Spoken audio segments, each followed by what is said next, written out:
ہم نے تم پر حرام کیا ہے کیا؟ المیتہ، نمبر 1 مردار، جسے ذبح نہیں کر کو مر جاتا انہیں مردار، ذبح کرے تو انہیں مردہ نہیں ہوتا، خود اپنے آپ مر جائے، پورے حرام حلال ہر جانور جو اپنے آپ مر جاتا انہیں حرام۔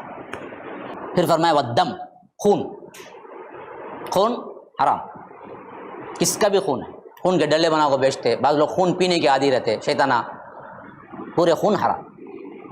ہاں 2 مستثنا ہے، 2 خون حلال ہے، ایک اگر جگر، ایک تلی، کلیجہ جسے بولتے، وہ بھی خون ہے اصل، ہمیں نام بدلا لیے سو، وہ دونوں خون اچھے، لیکن اللہ کے رسول نے فرمایا 2 خون حلال ہے۔ اب دیکھو یہاں قرآن اور حدیث ٹکراتی نہیں، قرآن بولتا ہے پورے خون حرام، حدیث بولتی 2 خون حلال، تو آپ بولیں گے قرآن حدیث ٹکراتی نہیں، قرآن حدیث ایک دوسرے کا ایکسپلینیشن ہے، تشریح ہے، یہاں نہیں بتایا گیا لیکن اللہ کے رسول نے بتایا احلت لنا میتتان و دمانی، دیکھو ہمارے واسطے 2 مردار حلال، 2 خون حلال۔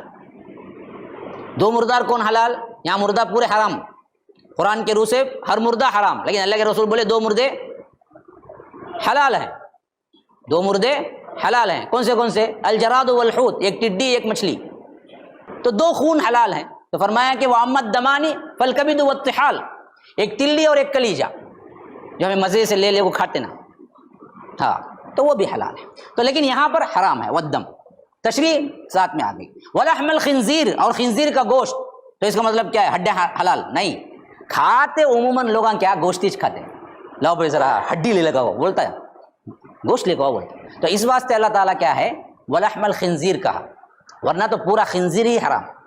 وَمَا أُهِلَّ لِغَيْرِ اللَّهِ، اور وہ سب کا سب حرام ہے جو اللہ کے علاوہ کسی دوسرے کے نام پر ذبح ہوا ہے، بس مسئلہ ختم، یہ ہے وہ۔ اب دراصل ایک بات نوٹ کرو، سب سے کمتر حرام مردار، اس سے بڑا خون، اس سے بڑا سور کا گوشت، اس سے بھی بڑا پکا حرام غیر اللہ کا نام پر ذبح۔ یہ سمجھو بات کو، یہ سمجھو بات کو۔ اچھا اب فمن اضطر غیر باغ ولا عاد، لیکن جس کو مجبور کر دیا گیا، کسی ایسی جگہ پھنس گیا جہاں پر انہیں کچھ بھی نہیں مل رہا ہے حرام کے علاوہ، یا تو خون مل رہا ہے، یا تو کیا ہے خنزیر کا گوشت مل رہا ہے، یا تو مردار ہی مل رہا ہے، ایسی وقت میں اللہ نے کیا کیا، اسے جان بچانے کے واسطے اجازت دیا 2 شرطوں پر۔ کیا 2 شرطیں ہیں؟ غیر باغین ولا عادن، سرکشی کی بھی نیت نہ ہو، حد سے بڑھنے کی بھی نیت نہ ہو، موقع ملا رے کب سے کہ میں حرام کھانا بول گا، تو اللہ کو بھی دکھانا بول گا، آج ملا با سور کھائیں گے، یہ تو بہت دنوں سے میں بھوکا ہوں، تو غیر باغین، سرکشی کی نیت نہیں ہونا، ولا عادن، بہت دنوں سے سوچا با کیسا مزہ رنگا کہ آج ملا شراب فل پیٹ بھر کو پیں گے، نہیں، ولا عادن، جینے کے واسطے 2 گھوٹ کی ضرورت تھی، 2 گھوٹ پی لے کو چھٹ جانا۔ 2 شرطوں پہ اللہ حرام کرا، حلال کیا ان حرام چیزوں، غیر باغ ولا عاد، حد سے بڑھنے کی نیت نہ ہو، سرکشی کی نیت نہ ہو، تو فلا اثم علیہ، ان پر کوئی گناہ نہیں ہے، ان اللہ غفور الرحیم، کہ بے شک اللہ تبارک و تعالی رحم کرنے والا اور مغفرت کرنے والا ہے۔ اب یہاں پر ایک چھوٹی مثال دیتا ہوں، دیکھو کہ یہ مضطر ہے نا، مجبور کر دیا گیا، کوئی انسان مجبور کر دیا گیا، تو یہ 4 چیزیں جو حرام ہوئی اس کے واسطے کیا ہوتے ہیں جی؟ حلال ہوتے ہیں۔ لیکن اس میں ایک چیز ہے جو علماء نے بڑی سختی کے ساتھ بیان کی ہے، وہ کیا معلوم؟ کہ آپ مجبور تھے، آپ مجبور تھے، اب آپ کے سامنے کیا ہے جی؟ ایک مردہ مل گیا، ایک مردہ مل گیا، اور اسی وقت کیا ہے نمبر 2 خون مل گیا، نمبر 3 سور کا گوشت مل گیا، نمبر 4 غیر اللہ پر ذبح کیا ہوا کوئی جانور مل گیا۔ اب بھوک سے جان جا رہی ہے، 1 دن صبر کرے، 2 دن کرے، 3 دن کرے، اب بالکل جان جانے کی کنڈیشن میں ہے، اب یہ 4 ہیں، 4 میں سے سخت ترین حرام کون سا؟ 4واں، اس واسطے وہاں جانا نہیں تو اس سے بہتر مردار کھا لیے جا، لیکن غیر اللہ کا نہیں کھانا۔ سمجھے بات کو؟ کتنا بڑا حرام. مردار کھا لیے جا ایسے وقت میں، غیر اللہ کا نہیں کھانا، یہ ہے اصل بتانا. السلام علیکم ورحمۃ اللہ وبرکاتہ. احباب کرام، میں جاوید عثمان ربانی. اس ریکارڈنگ کا مقصد یہ ہے کہ رمضان المبارک کا مہینہ چل رہا ہے اور اللہ کے رسول صلی اللہ علیہ وسلم اس مہینے میں سب سے زیادہ سخاوت کرتے تھے. جیسا کہ روایتوں میں آیا ہے کہ اللہ کے رسول پہلے ہی بہت سخی تھے، کان اجود الناس. اور اسی طرح اسی روایت کے اندر یہ بات بھی آئی ہے کہ جب رمضان المبارک کا مہینہ ہوتا تو اللہ کے رسول صلی اللہ علیہ وسلم کی سخاوت کا یہ عالم ہوتا کہ وہ بڑی تیز آندھی کی طرح چلتی، یعنی بہت زیادہ سخاوت کرتے.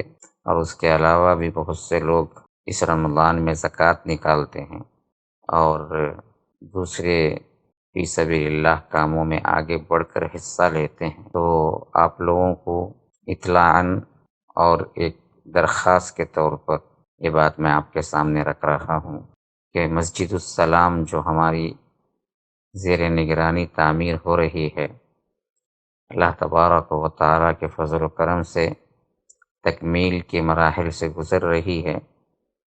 اور جو قرضہ باقی تھا گزشتہ سال میں نے اعلان کیا تھا 70 لاکھ کا قرضہ، اللہ تبارک و تعالیٰ نے آپ جیسے لوگوں کے ہاتھوں بہت زیادہ تعاون فرمایا اور آپ کے دلوں میں اس کے لیے خصوصی طور پر اللہ کی راہ میں دینے کی توفیق ڈالی، جس کی وجہ سے ہم تقریباً 60 لاکھ روپئے ہم نے پے کر دیا، ادا کر دیا ہے. اور اب بقیہ تکمیل، انٹیریئر ڈیکوریشن اور اے سی اور اسی طرح لفٹ اور ٹائلز اور سینیٹریز وغیرہ کے لیے 70 لاکھ کی ضرورت ہے، پلس 10 لاکھ قرضہ، 80 لاکھ کی ضرورت ہے پورے. تو جو لوگ میرے بیانات کو لگاتار سنتے ہیں اور ہمارے مرکز کو جانتے ہیں، مرکز السلام کو اور مسجد کے بارے میں آپ لوگوں کو معلوم ہے اور مرکز کے ایکٹیویٹیز کے سلسلے میں آپ لوگوں کو اچھی طرح معلوم ہے، اس کے لیے آگے بڑھ کے آئیے. رمضان المبارک میں 1 کا 10 ملتا ہے تو اللہ تبارک و تعالیٰ کے پاس بے انتہا اجر و ثواب ہے. اللہ یضاعف لمن یشاء، اللہ فرماتا ہے کہ اللہ دینے والوں کو جتنا چاہے اتنا زیادہ بڑھا کر واپس دیتا ہے.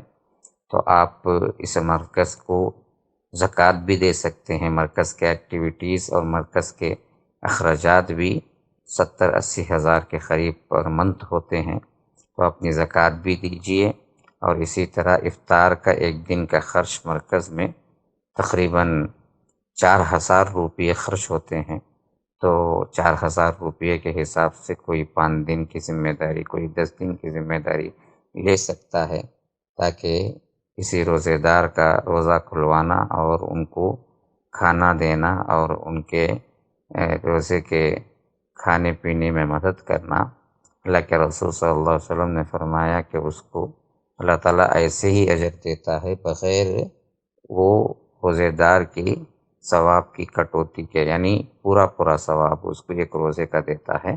تو یہ بہترین مواقع ہے. مرکز السلام آپ کو درخواست کرتا ہے کہ آپ آگے بڑھ کے آئیں.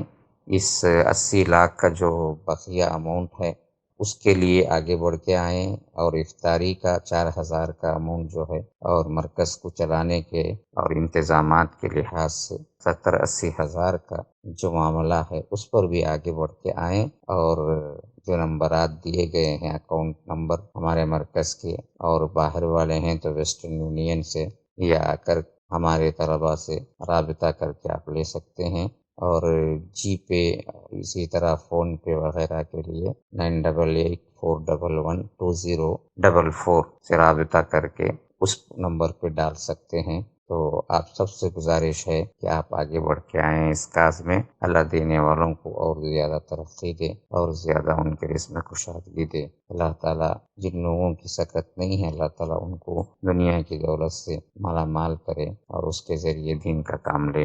اللہ تعالیٰ سب کو صحت و عافیت کے ساتھ دین و دنیا کی ہر بھلائی عطا کرے. السلام علیکم ورحمۃ اللہ وبرکاتہ.